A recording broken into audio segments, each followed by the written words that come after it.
É isso, nosso CNN Turbo está conectado com a China, professor Pedro Cortes. Tudo bem? Bom dia. Bom dia, Carol. Bom dia a todos. Eu sou analista de clima e meio ambiente. Por que o professor Pedro Cortes está aqui para a gente falar sobre esse assunto?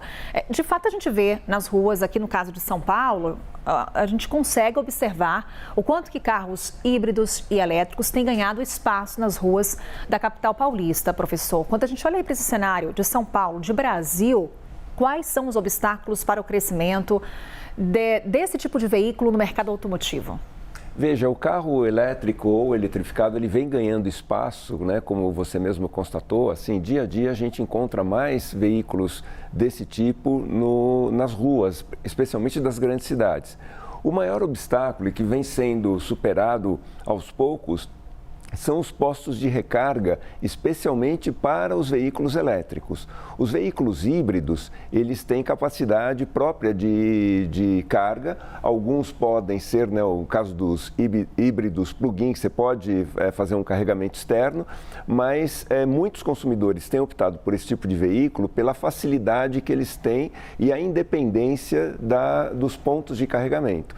Mesmo assim, os eletrificados, os totalmente elétricos, na verdade, eles vêm ganhando espaço, porque nas grandes cidades, cada vez mais tem uma infraestrutura que vem sendo providenciada pela própria indústria. Então, grandes fabricantes têm colocado seus postos de carregamento e há empresas que têm criado esses postos. Obviamente que tem um preço nessa recarga, mas mesmo assim isso sai muito mais em conta do que você colocar gasolina, né, especialmente diante desse contexto internacional que a gente tem.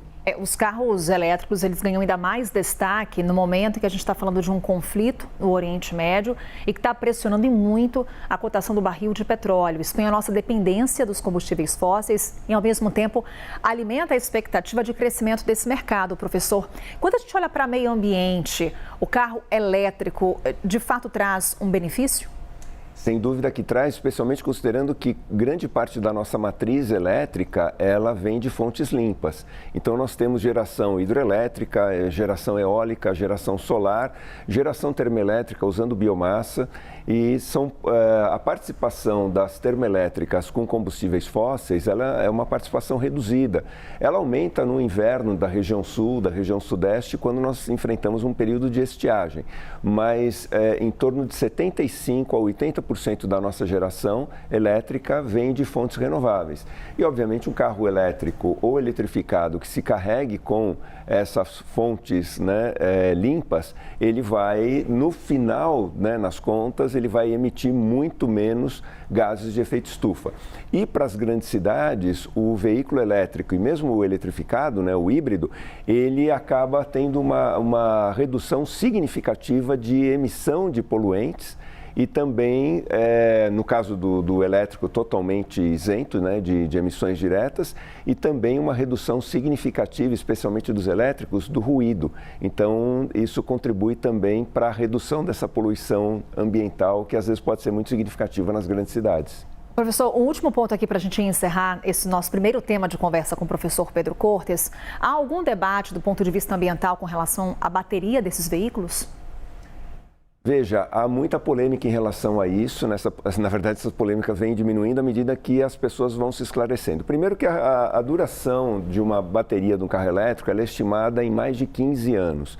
E ao final de 15 anos não significa que ela vai ser descartada. Mesmo que ela venha a ser descartada, ela já é montada de tal forma a facilitar o descarte, porque há ali dentro muitos elementos nobres que podem ser reutilizados.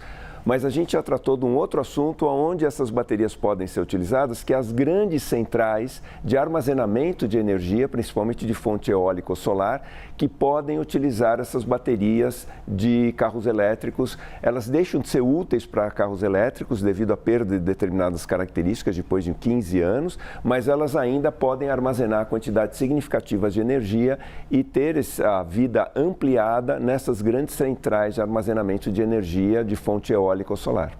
Professor Pedro Cortes, conversando aqui com a gente ao vivo no Novo Dia. Obrigada, professor. Até já.